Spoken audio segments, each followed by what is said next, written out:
Doesn't matter how intuitive you are. Sometimes you're going to step into a situation unknowingly that's haunted, and you're going to need to take care of it.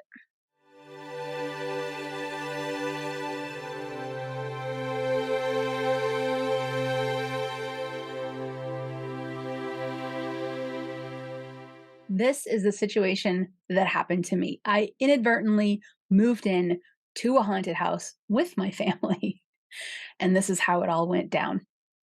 Years ago, my kids were early teens, and the four of us decided we were going to take off in an RV and tour the country for a couple of months. We traveled for about 4 months, and then we came back to New Hampshire, New England, and we settled in. We didn't want to stop quite yet. The kids were having so much fun. They said, we want to keep camping. I said, all right. So we stayed at a resort for 6 months. It was the best. It was the best choice we could have ever made longtime friends there, just incredible people. The kids, it was just wonderful. But the season ends. In New Hampshire, winter comes and most campgrounds close down. Well, there was one campground that didn't. So we moved into that one. And it wasn't good. It wasn't good. The energy was really low. There ended up being a battery on site, which is sort of an energetic kind of vortex of negativity. And it just was hard and it was difficult and we all struggled. And it was very much an energetic kind of emotional kind of discomfort. So as a mom, I needed to get us out of there. I needed to find a different place to stay. And it wasn't like we could turn around and buy a house in 2 days. So I said, we're going to find somewhere to rent. Okay, I found a temporary rental. It was just a couple of months. It was a house.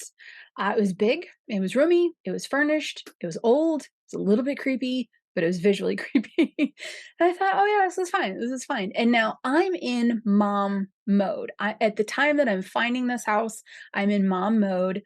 I'm trying to get my kids out of this area that isn't great. And I'm trying to get them into a better area that we feel safer in, more comfortable, energetically happier. And I'm very much in human kind of focus. So I'm not tapping in, probably should have, because when we got in there after a couple of nights, the kids found their room, we found our room, and we all settled in again, completely furnished. After a couple of nights, stuff started to happen. Now, I'm grateful that nothing that I know of happened with the kids. Mostly what was happening was affecting my husband and myself. Different times, different situations. He had a few experiences. My experiences really were in the category of auditory and temperature. In this particular house, this particular haunting, the temperature that was in the room or where I was at would go from comfortable to really cold really quick. And I got to tell you, the skeptic in me was like, well, it's not the best insulating in this house. It's a really old house. Did you catch the part where we were in New England? Very old houses there. And it kept happening in all these different places in the house. So I was like, no, it's got to be something like that. When my husband at the time would speak up and say something, that's when you knew stuff was really going on because he wasn't really tapped in or into the groove of any of this. And so if he spoke up, then you knew it was a pretty strong situation. So I talked to the people that I was working with. We were doing ghost hunting and it was a team. And I talked to them and said, hey, what do you think about investigating this house? And I checked in with my guides. Number one, are my kids safe? Number two, are we safe? Do I need to get us out of here until this thing can get cleared? Do I need to clear this immediately? Right. I got all the answers to find out that my kids were safe. We're safe. The place is highly active, but there was no spirits there that were wanting to do harm. There were spirits that were trying to gather other spirits. And I'll explain that in a minute.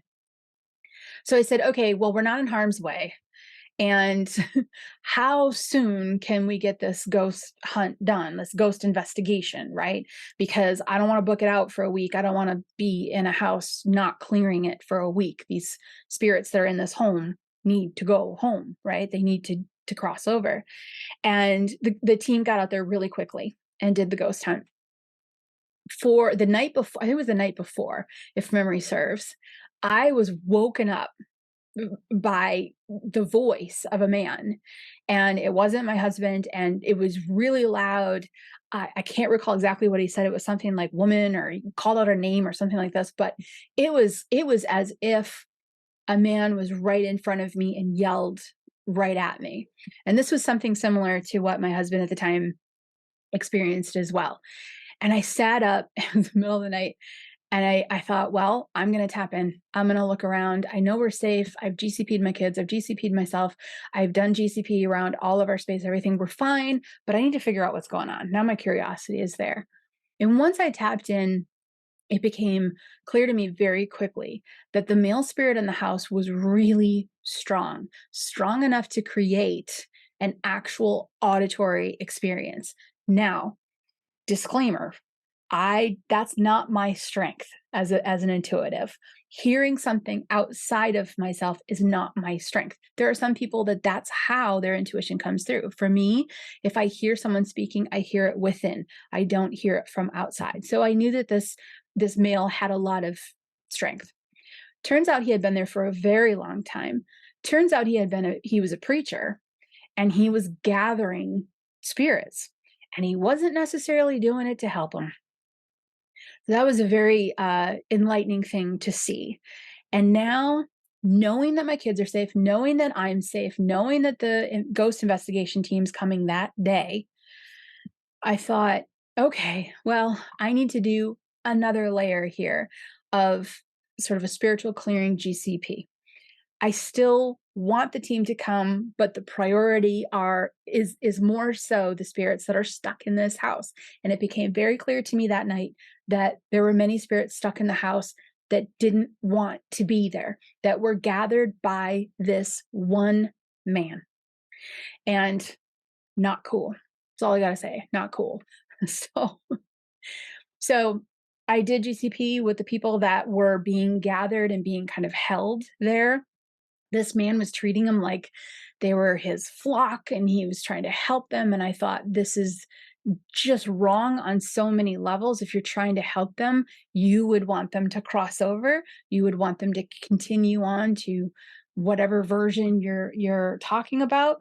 In essence, for me, it's here and it's there, and they need to go there because here they're not comfortable, they're not okay, there they are. So I wrapped energy around all of them, not around the male. This was intentful.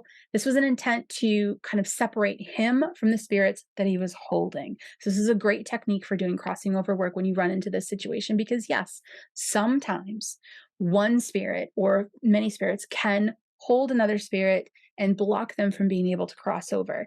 Is this common? Does it happen all the time? Does it happen for no reason? No, no, and no. In order for another spirit to have this experience where they're being, stopped from their crossing over process by another spirit, there has to be a common fear between these two spirits. This man had the fear of losing his flock, losing his following. I'm almost certain he probably had the fear of going to his concept of hell. And for others that are pulled into this, that he was holding on to, for those spirits, they're going to share some of those fears. Like attracts like in the in-between.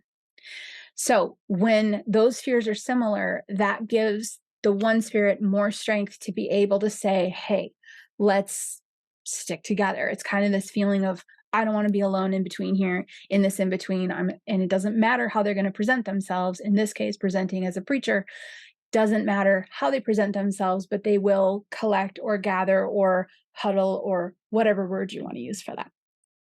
So here we are. I've now separated energetically out this one male spirit and the spirits that are sort of collected into this space. And instantly, by doing that, some of the spirits were able to disconnect from this situation and cross over. That was what they wanted. That was their intent. That made me happy. There you go.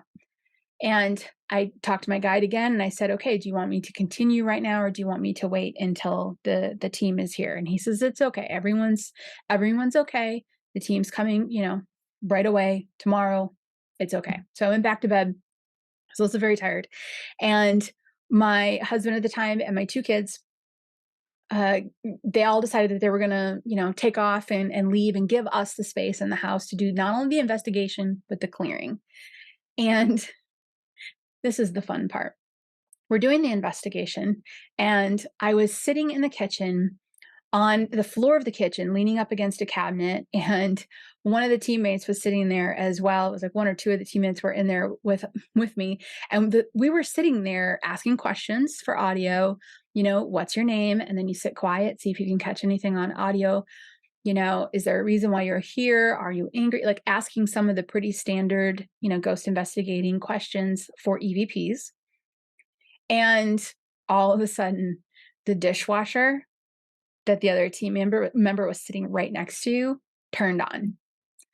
And we all kind of jumped because imagine this is night. It's dark, it's quiet, there's no one around. This house was on some acreage and it's silent, and we're asking these questions to try to interact with this spirit, and all of a sudden, boom, the dishwasher turns on. Yeah, we jumped a little bit. I thought, oh, that's really interesting. And then we continued and we're like, well, the dishwasher's running, stopped it, went to go, because obviously the noise, we went to go continue with the investigation. I then found out after the investigation, this is the human fun part, that my family thought that would be a really funny joke. And I got to tell you, it was. So that was not spiritual. That was not a situation where a spirit was able to turn on the dishwasher while we were sitting right there, although the timing was impeccable. They literally set the timer for the dishwasher to go off. They didn't know we would be sitting right next to it when it happened, which is really cool, or in the room when it happened.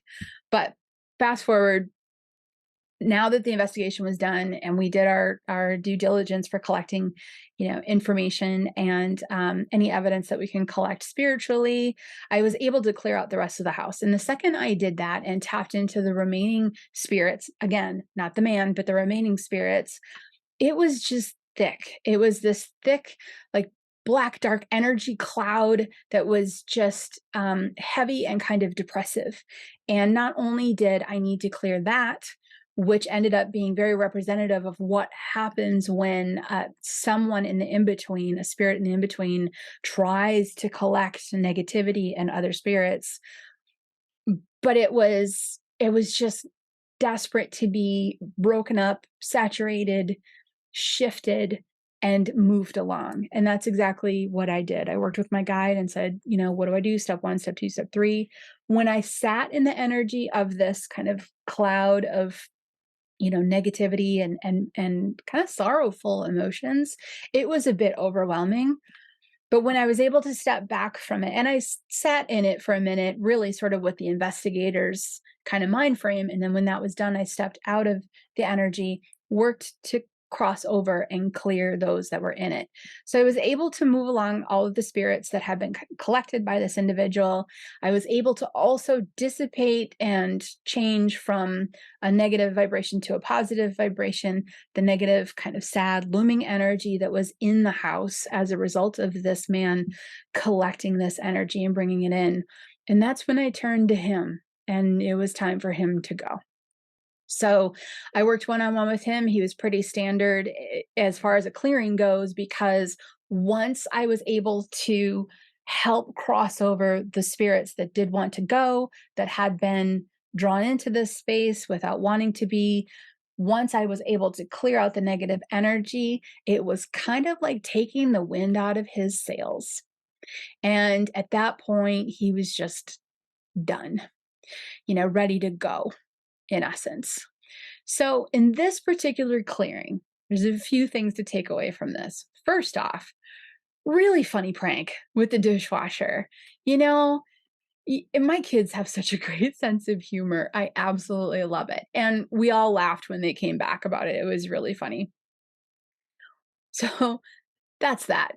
But more importantly, when you diffuse different parts of a situation spiritually, especially in a haunting, you just might sense that other things get a little easier to move along.